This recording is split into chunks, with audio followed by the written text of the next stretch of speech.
guys, welcome back po sa aking YouTube channel. Sa video pong ito guys, gagawa po ako ng dishwashing liquid at ito po ay na-order ko galing sa Stream Blooms. Ayan. So, meron po ako dito 15 liters po ng tap water. Bale, naihalo ko na po dito yung ating bubble booster at saka po yung ating SLES. So, natunaw ko na po sila kasi po kanina ay hindi po na ano po yung video ko, hindi ko po na save. So, yun po, naihalo ko na siya at sa pangatlong ingredients na po tayo. So, yun po ay yung ating food color, yung ating pangkulay guys. Ayan. So, mekos-mekos pa natin konti, baka po merong natira. So, dapat po talaga dito guys, yung ating SLES po ay tunaw na tunaw po siya. Wala pong natitirang paste.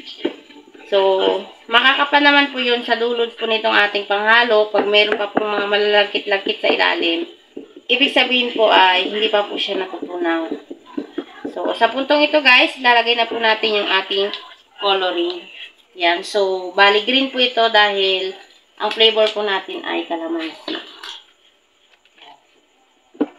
At syempre guys, importante po dito, mas maganda ay one direction lang po yung ating paghahalo. Para po yung ating bula ay hindi siya umabot hanggang ibabaw ng ating lagayan. So, dapat po ay kung pakanan lang po yung halo. Kung pakaliwa lang po guys. Ayan. So, ayan, may kulay na po yung ating dishwashing. At na-mix na po natin ng maayos. Sunod na po natin yung ating EDTA. Yan. So, ito po yun. Number 4, yung ating EDTA. Napakadali lang po nito guys. Gawin. Siyempre, kailangan lang ay matatag ang inyong braso sa paghahalo guys. Yan. Siyempre, dapat nyo pong ingatan. Dahil ito po ay mga chemicals. Ingat po kayo sa pag naghahalo nito, baka malanghap. Kaya po yung iba, pag naghahalo po nito ay gumagamit po sila ng mask. Okay.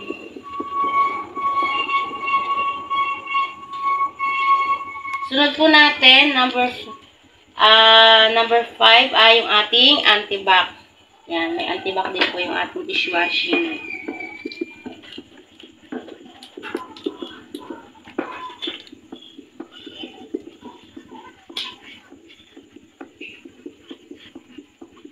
Pagka po ang inyong paghahalo ay salo-salungat or kung saan-saan lang nanggagaling, yung bula po natin ay magiging abot po siya hanggang ibabaw ng ating lagayan. So, dapat po ay isang lang siya, isang side.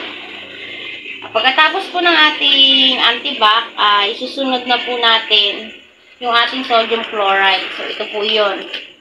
Yung ating sodium chloride. Ito na po yung magbibigay ng texture na malapot sa ating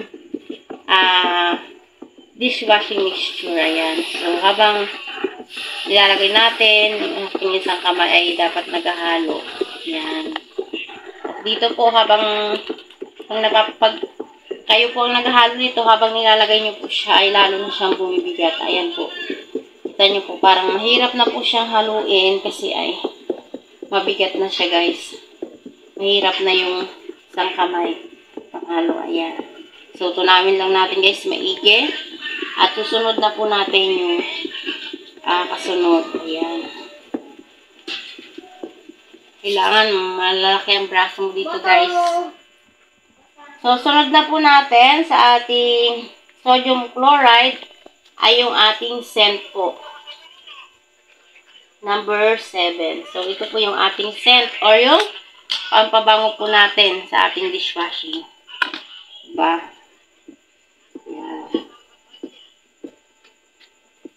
Kailangan po habang nilalagay ay hinahalo siya. Nahihirapan po yung isang braso ko maghalo guys. Kasi ay mabigat na po siya. So, ayan o. Tingnan nyo guys. O, malapot na po siya. Yan. At naamoy ko na dishwashing na talaga siya. Mabango na siya guys. Ayan. So, Ayan. After po ng ating scent o pampabango ay yung ating preservatives. Ito po yung number 8, preservatives. Lagay na rin po natin. Atensya na kayo guys, pinapawisan na ako. Sobrang mahirap po maghalo. Yan. So, mekos-mekos lang natin. Punasan ko lang guys yung pawis. Mekos-mekos lang natin guys. Ayan. At pagtapos po ng preservatives natin ay yung ating foam booster. Yan. Bali yung foam booster natin, may free pa siyang naka-pack. At ito po yun, nakabote yung isa. Yan. So mag-ingat po tayo sa pag-buhos ng ating mga ingredients. Baka po malanghap natin or malagyan yung ating bunganga or ating mata. Sobrang ano na po, lapot talaga niya. Yan, idagdag na po natin yung ating free na foam booster guys. Ayan. Mekos-mekos na natin. Kung isa may natira pa yan. Napakadali lang po talaga yung paggawa ng dishwashing. Ayan. Sa mga kananay ko po dyan na naghahanap po ng extra income. So, ano pang hinintay nyo guys? Mag-order lang po kayo sa Shopee o Lazada ng dishwashing liquid kit. At yan, makagawa na po kayo ng inyong sariling dishwashing. So, pwede po kayo mag-ipon ng mga 1 liter na plastic bottle na pinagtanggalan ng mga tubig or iba pa pong mga inumin. Yan. Paglagyan nyo guys.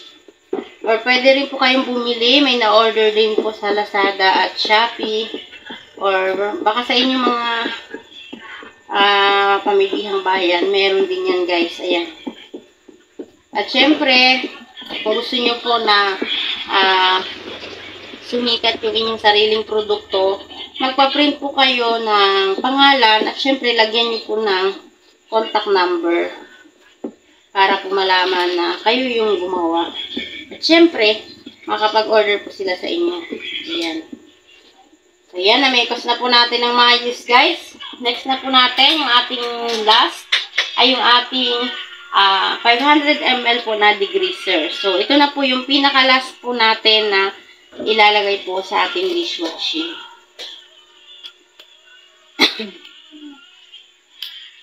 Nakapagod lang talaga guys yung paghahalo kasi kailangan ay continuous yung paghahalo niya guys. Pero syempre, kapag may tiyaga, meron po tayong nilaga guys. Ayan.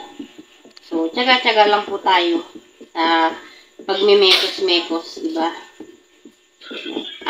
Ito po, pag natapos po natin ngayon ay, ang gagawin po natin ay ililip po natin siya ng 24 hours. So, bukas po natin siya ilalagay sa mga lagayan.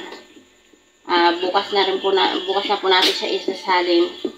Yun po ay para makapahinga siya. At syempre, yung mga bubbles po ay matanggal. Yan. Kung mapapansin po ninyo, kanina ay konti lang siya. Ngayon, dumami na po siya. So, maximum po ito ngayon ng 17 liters. So, nadagdagan po siya ng 2 liters. Yung kanina po, ang nilagay natin ay 15 liters ng tap water.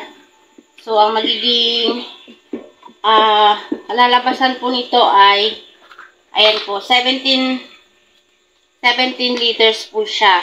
Yung magiging, ayan po, 17 liters po yung kalalabasan po ng ating dishwashing. Ayan.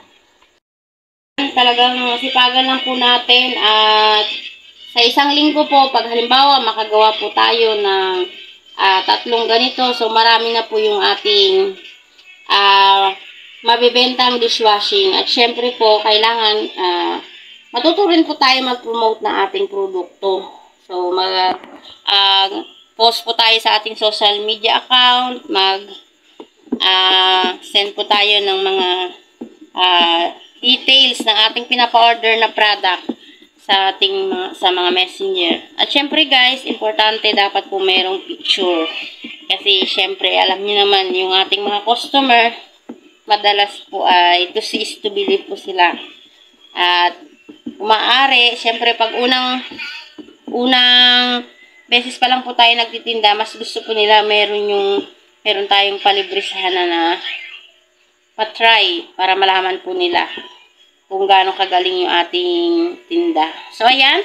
Kung mapapansin nyo guys, ayan, sobrang lapot na po talaga ng ating dishwashing. Ayan po. Dahil po, marami yung kanyang foam booster. At syempre, subok ko na po ang produkto ng Extreme Blooms. Nakailang order na po ako sa kanila. At nakailang gawa na rin po ako ng dishwashing na galing sa kanila. Ayan. So, mekos pa natin guys, at maya-maya po ay pwede na po natin siyang i-rest. At syempre, babalikan po natin siya bukas, at bukas na po natin siya ilalagay sa mga lagayan. Ayan.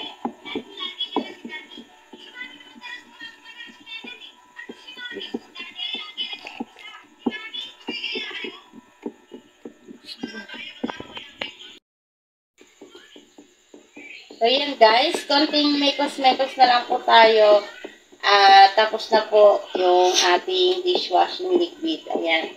So, bukas, ang gagawin ko na lang po ay isasalin sila sa mga lagayan. At syempre, pwede na pong i-deliver. So, dapat po, kapag po kayo ay nagawa nito, bago po kayo magawa, meron na kayong mga pa-order, meron na kayong na-chat sa messenger nyo guys, para po kinabukasan ay pwede na kayong magtinda. Yan, ako po, meron po akong mga pinaprint po na pangalan, at yun po ay sticker siya. So, madali lang po yun. Ididikit lang po natin dito sa ating plastic bottle, at syempre, may pangalan po yun. At pinaka-importante po yung contact number. At syempre, halimbawa, 1 liter po yung aking lagayan. May nakalagay din po siya na 1 liter. So, dapat kumpleto detalye po. Para po, in case na mag-order po sa inyo, yung inyong mga customer ay nandun na po nakalagay yung number ninyo. Ayan. Ayan. Ito po yung sarili kong sticker, guys. So, ito po yung nabili kong bote na 1 liter. 7 point something po yung price nito bawat isa. Syempre, kasama na po yung kanyang takip. Pangalan po ng aking dishwashing ay Sulit Dishwashing Liquid.